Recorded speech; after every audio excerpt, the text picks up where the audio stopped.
You know what? Since B Funk is watching, he sent me a list of questions he wants me to ask guests. So I'm gonna hop into some of those because these are more general. In fact, I'll go to a little general screen. Bam.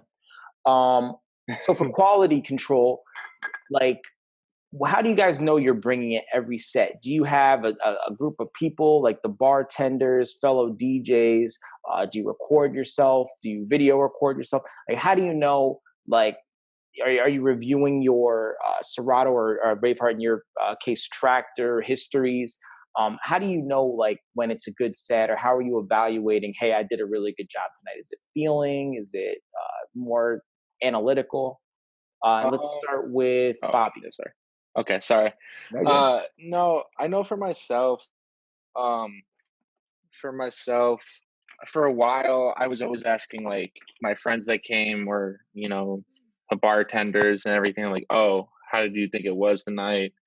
Did it all sound good? And I would usually always get kind of the general same answer of like, you're choppy. Uh, I would always get the I would always get the same general answer, just like, oh yeah, no, it all sounded good. Like, oh yeah, it was dope. And some people would be like, oh, I think this could have been better. I think you could have did this better. And then my one friend, Jake, he had kind of, I don't know, he had kind of instilled in me like, if you have to ask people how you did, then maybe you didn't do the best. So basically, like, his point is that is like almost kind of build your own confidence, feel confident in your set, know where, like, if you had a bad cut here and there or a bad transition, all right, at least know that, but just learn from that then and just have confidence in yourself with it. Do So that's you kind of what I go by. do you like taking constructive criticism though from Yeah. other days?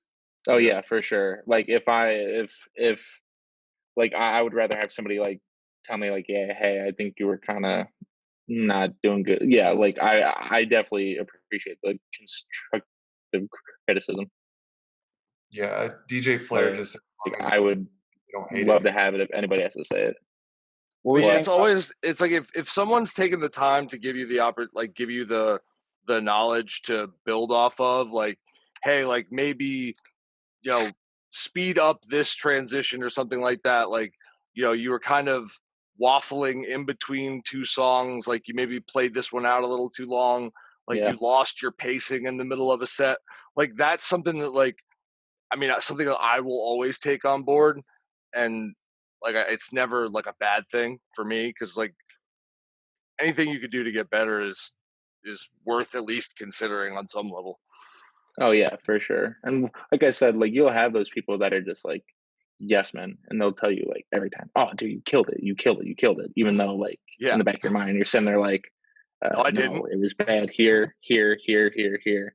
But it's also like if you're gonna get the constructive criticism, you gotta get it from somebody who kind of like knows more about it, like technically wise, because the general person, like, they're not even gonna notice like a mess up unless it's like a really big one. Yeah. I would piggyback off of that and say if you get criticism from somebody that you don't necessarily respect their opinion, it's important not to take it too personal as well. Mhm. You Yeah. just brush it off because you know I've had I'm not like I've had a really good night where I thought I did well, and I had like a random customer saying it's not your best set I've heard you play, and of Yeah. course it's not. I mean, best set, I don't even know what my best set is, but like you just have to take that and be like, well, I appreciate you coming out nonetheless. Next time I got you. Like whatever. Like, Yeah. Just find a I, way to shake it off. you sure. guys know me. I'm the biggest record your set person, video, audio, the whole thing. I'll probably put a card up on YouTube to show you the video I did on recording your sets.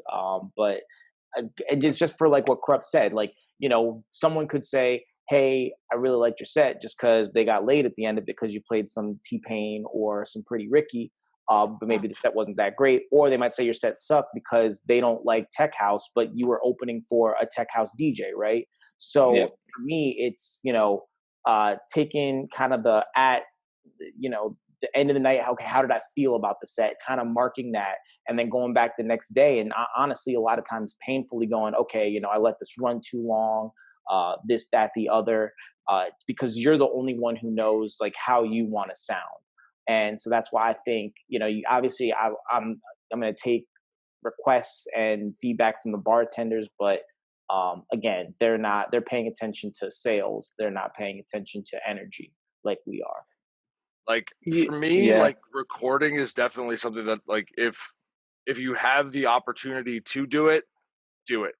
I think, listening back to your own stuff, like maybe a day or two later, will give you like that little perspective on what you've on what you've done that might give you that kind of little inside, voice that tells you how you need to get better next time. Like I have an Evermix box because like at Thump, like those CDJs, it's not really worth the amount of effort necessary to like set up my own rig when the CDJs are just there. Sure. If I were to open up for Corrupt at Dahlia, I'd bring my own rig because I wanna showcase my own style and really do something special. But like for like a weekly, it ain't that big a deal.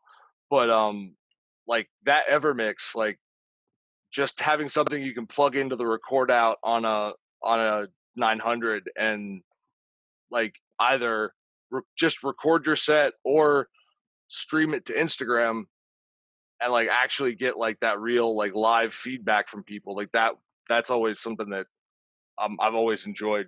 Guys, where can we find you and on the internet, both and in person?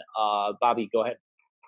On the internet, my ad names are pretty much the same on everything at Bobby Booshay 216, Twitter, Instagram, Facebook page. Facebook is just Bobby Booshay. You can find me in Cleveland DJing right now at Ivy, Forward, Dante's Inferno, Valentine out in downtown Willoughby. I think that's it for right now. But yeah, that's the majority. What's your favorite Waterboy scene? Oh man, I gotta tell you, I think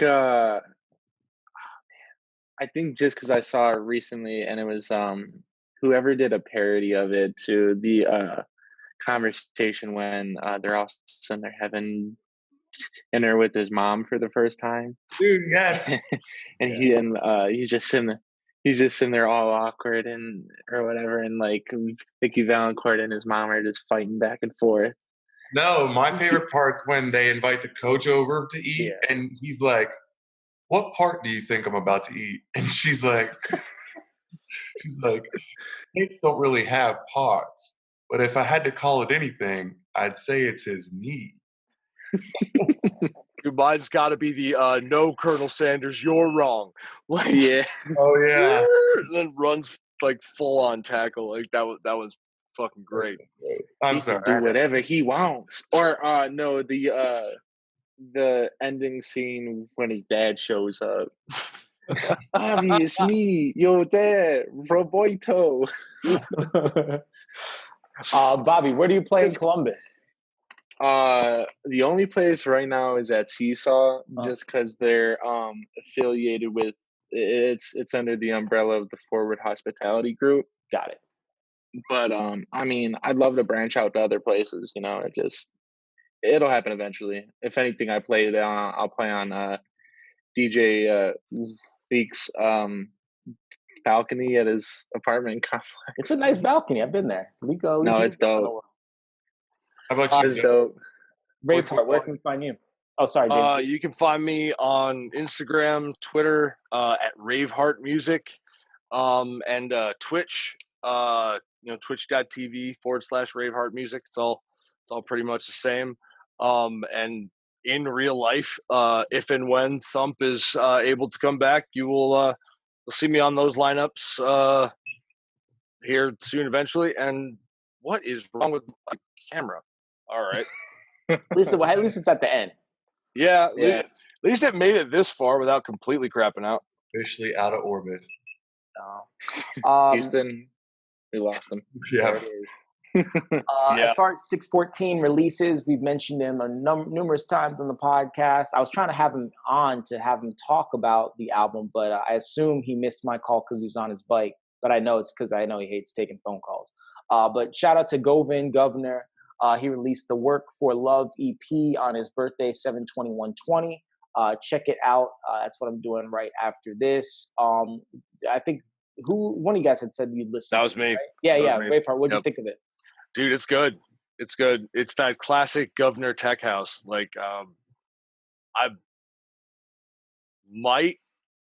it might work into my set this weekend, probably next weekend. Got to ask him about that. Make sure it's cool that I play his stuff. But it's good stuff. I like it. Yeah, I mean, he did the all original set on Twitch not too long ago, and I checked that out, and I liked it. So I assume it's going to be a lot of that. But big shout out to Goldman. Happy birthday. Love you, man. And then as far as the wrap up, if you're watching this on YouTube, like the video so more DJs can find this and, take use of these great tips that our DJs are offering. Subscribe to the channel.